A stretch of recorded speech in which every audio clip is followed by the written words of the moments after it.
Adam. Adam.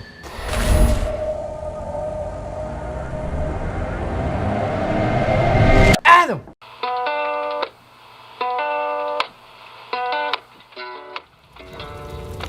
They were there. They were there. And then they were gone.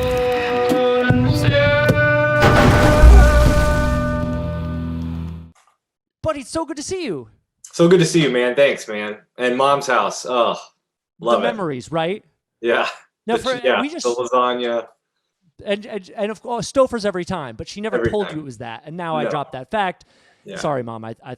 Buddy, I'm so thrilled to have you here. We just saw the trailer for Go Don't Go. I'm so proud of you. This is an extraordinary project you just created. Your first full-length motion picture that you wrote, you starred in, you directed it, you produced it.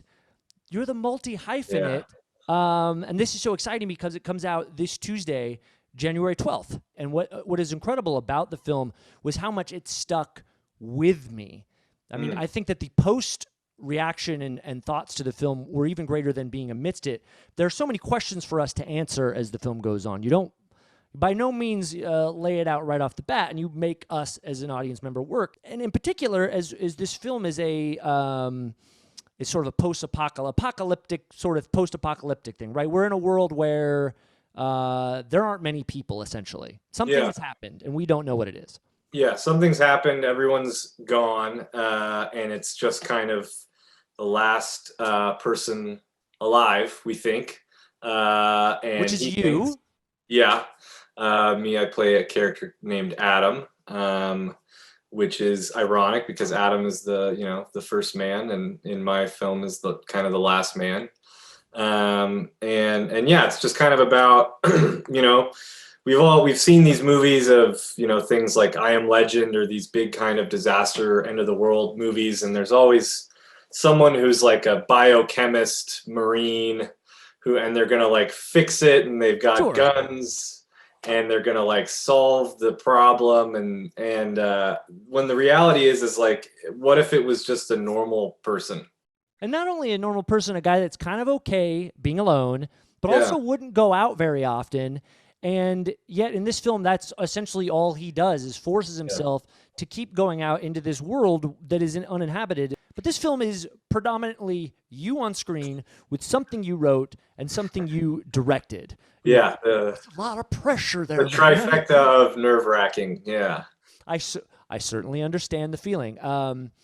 Tell me about directing yourself. As I'm watching this film, I'm thinking, how often did he have to check the monitor? Like, what was did he just check with someone else that's ADing to get a feeling off what he did? I mean, I know it would take me 3 times as long to do a film that way, so I could keep checking that I was doing the right thing. What was that process like for you?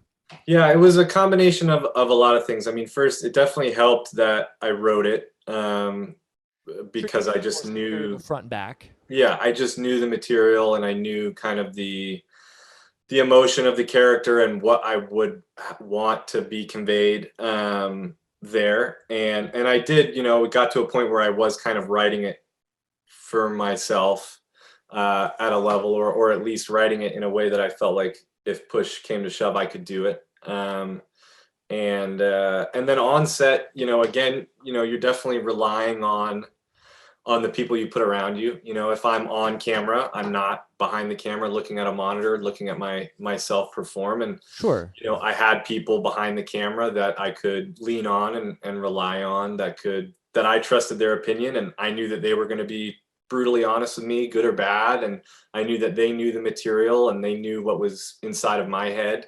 And that was, the biggest part of that was maybe we had quite a long pre-production to really get a few other people in my head there to prepare for that.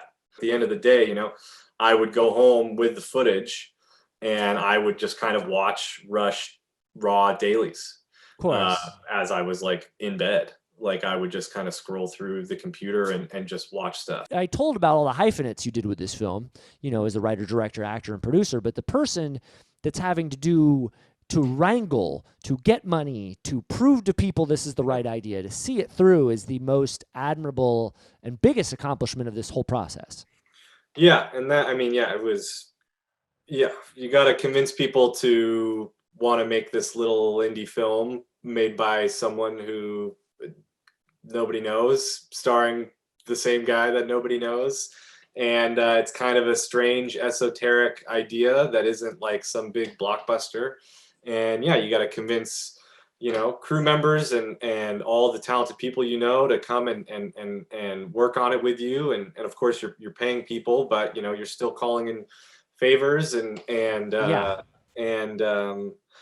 convincing people to investors to give you money and executive producers to come on board. And Oh my God. that was kind of like its own year.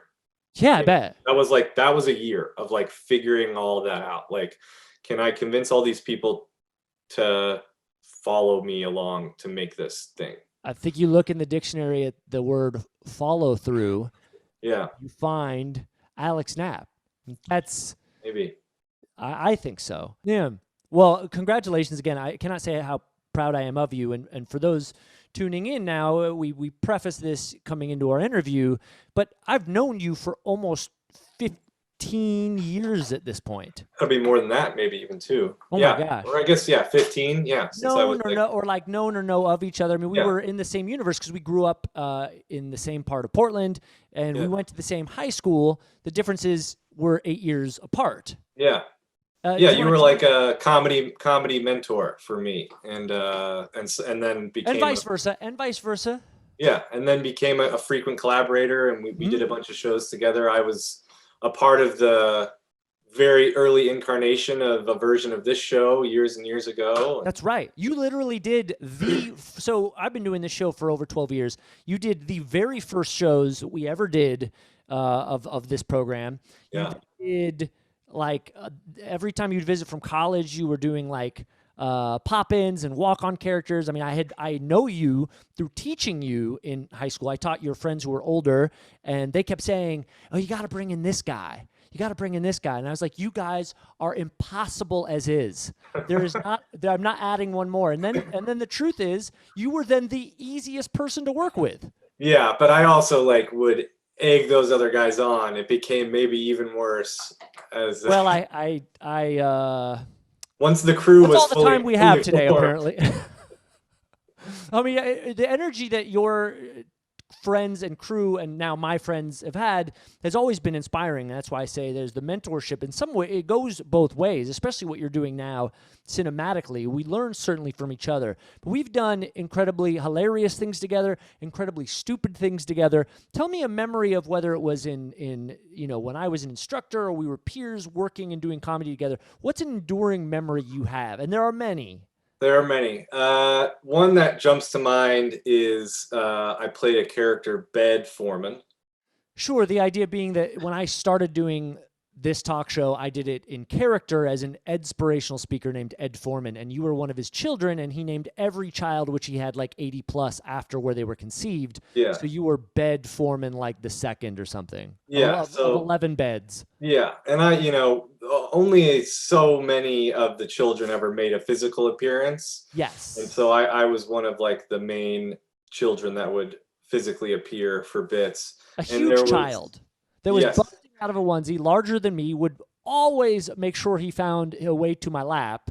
Yeah, so I wore a onesie and a wig, and there was one night, and I think it was I came back and visited from college, and got roped into doing a bit, and I maybe had a few too many drinks, and we ended the show with me coming back on stage to do something, and there was a joke about how Bed was going to pee his pants, and I peed myself live on stage in front of everyone. I don't know if you remember that. Well, okay, so I feel like we have, and I normally wouldn't do this, but I think that there's an actually funnier version of this story. Okay, yeah. I think we are melding history between... Yeah, maybe. I don't even know. I will confirm you have urinated yourself on our stage. Yeah. And I was wondering if that moment was going to come up. I think I wore a diaper and Right, but we but had not cut as holes. We cut holes in it so the pee would come I out don't know more. about the hole cutting. You I were a think Smurf, and that's the okay, you were a maybe that was Smurf, and it. the joke for us was Smurfs wear diapers. You were getting progressively drunker as a Smurf, Right. and then we just thought we had thrown the idea out as maybe that could happen. You kept, I'm sure the audience think, of course, Aaron would get someone to do that, but you kept tempting us with the idea of, look, I'm But wearing this diaper. I'll pee. What's that? I was like, I'll pee. I'll do it. Well, you also said, like, I'm going to be drinking throughout the show. And you stayed on stage. People kept passing you the beers, and you go, look, if I got to go and I'm in a diaper, I'm going to go. And I said, and That's what it's for. Said no. And I said, yes, and. Yeah. And here's the thing. We got to a point where we didn't need that bit. Like, the show was ending. And I think I was like, good night, everybody. And you were just like, and pee. Talk about commitment, folks. Yeah, That's the type of person you want helming your film, because that's the kind of person that will follow through. And that's the thing. I actually was thinking about this stuff earlier today, and about how, the comedy foundation that I've had, and, working with you and the comedy writing and the comedy acting, and even that moment there, like, it really does teach you a level of commitment. Like, you have to commit to a bit or it's not funny. And like, when you make something ridiculous like that, it's only funny if you go all the way. And there's a level of that is can transcend into other types of performance and acting. So that something like that moment right there allows I can prove to myself that I can then kind of commit if I'm in a scene doing something else. Well, let me talk about that commitment, because boy howdy, were there a few surprises in this film. And one of your big commitments was showing ass.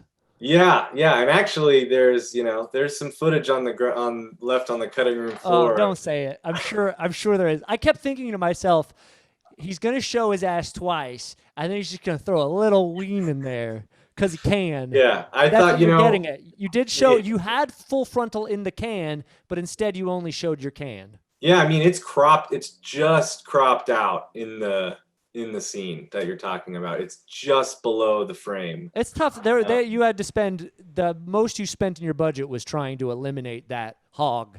Yeah, it's it's a lot of CGI there to take that out. But we've collaborated outside of our craft, and we are a championship basketball team. Oh yeah, Rigsketball, baby. Yeah, we played a rock and roll basketball tournament, and what did we do as a comedy group?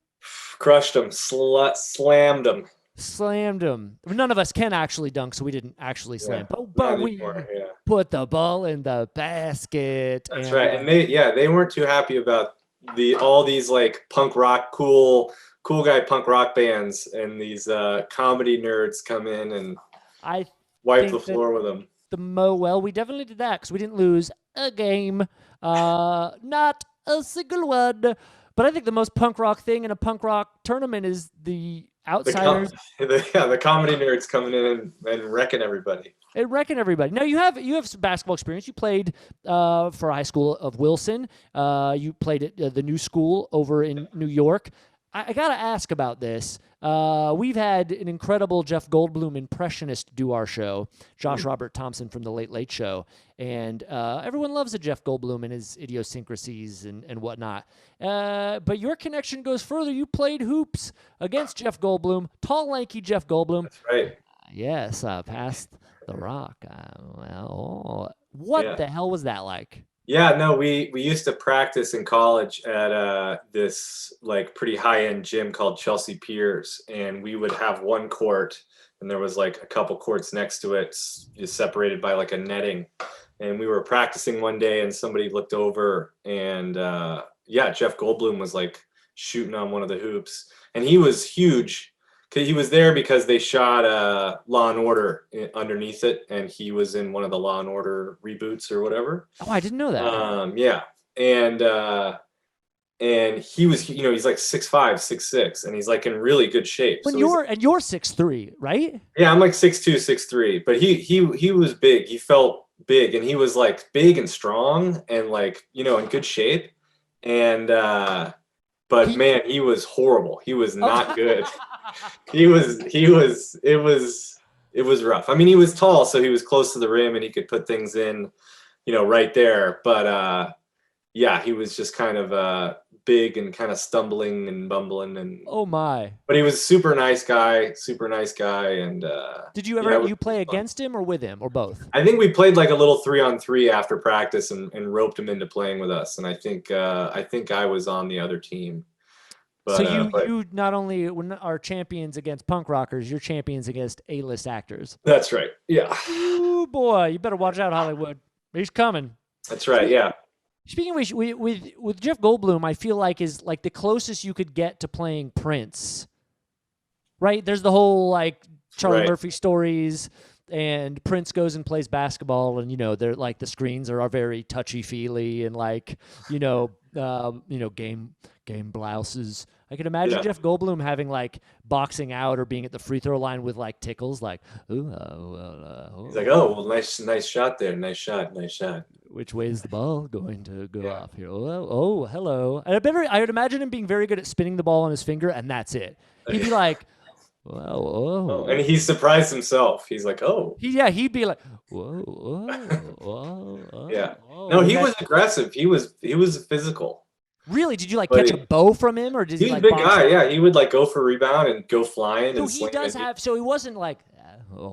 He was old man strength. Like that's what we call it in hoops. Like when you play someone over 40 and they push, they're like really gunning. You call that old man strength. Would you say Jeff Goldblum had old man strength? Yeah. I mean, he was willing to get physical. Like you would, he wasn't hands off. Like he was willing to get in there and grab the ball and be a little crazy. So we will one day interview Jeff Goldblum, and I cannot wait. Do it. But hopefully get in a time period where the two of you can then face off, or we could do like one-on-one on the court. Weird round robin with all of us. Like who would be the four? Like I'm trying to think. I think it would be 2-on-2. So you and me, it could be a pretty good duo. Yeah. Who do you think Goldblum should take on in that scenario? Oh man, Newman, also from Jurassic Park, with the little can of shaving cream. What's his name in the Jurassic Park movie? I don't know, but I don't know. Hold on to your butts. Does he get dinosaurs? Does he get like the little weird dinosaurs on like one on his shoulder to play with? Yeah, exactly. Yeah, they have one little dinosaur with them as well. So it's kind of three. Yeah. I think there is some. He's in Space Jam. Yeah. Do you remember that? There we go. Know that when you referenced that? Because I was just thinking to myself, he can hold the rock. Yeah, he's in Space Jam. He always is trying to play, and they won't let him. Oh shit! We got to make it happen. A film that's better than Space Jam. That's Go Don't Go. Incredibly proud of you. Tell the people why January 12th they gotta watch Go Don't Go. It's a movie filled with heart, and it's happens to be very kind of topical right now with just kind of the way a lot of people might be feeling and thinking. And it's just kind of a genre-bending indie thriller, and it's good to support indie film and creatives that are trying to make things on their own and help a brother out. Watch the movie. Come on. Help a brother out. Help him out. The boy's got a lot of heart. And he's made a fantastic picture that will have you at the edge of your seat. Go Don't Go. Check it out. Video on demand, iTunes, and Amazon. Alex, I love you. Thank you so much for the reunion. Yeah, thanks so much for having me. Love you, buddy. And always watching. Big fan. Keep going. Tell Mom I said hi. I will. She's been directing this whole thing, and she's nice. We're getting we've done well. Cool. Thank you, buddy. Yeah, thanks, dude. Be well. Continued success. Everyone check out Go Don't Go. Cheers. Go to it. Go. Go. Go.